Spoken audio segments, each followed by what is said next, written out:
আজকে একটি অঙ্ক নিয়ে চলে এসেছি, পার্সেন্টেজের অঙ্ক।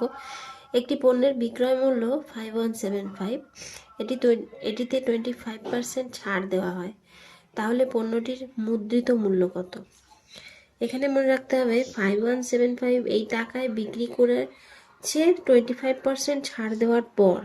তার মানে 100 টাকায় যদি 25 টাকা ছাড় দেওয়া হয়, মানে বাকি যে 75%, সেই 75%ই হচ্ছে এত টাকা।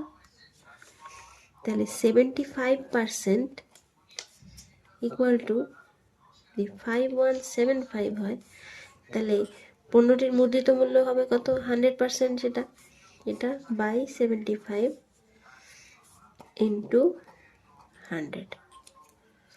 এটাকে যদি কাটাকুটি করি, 25 3 25 দিয়ে 4, 3 17 51, 3 25 75,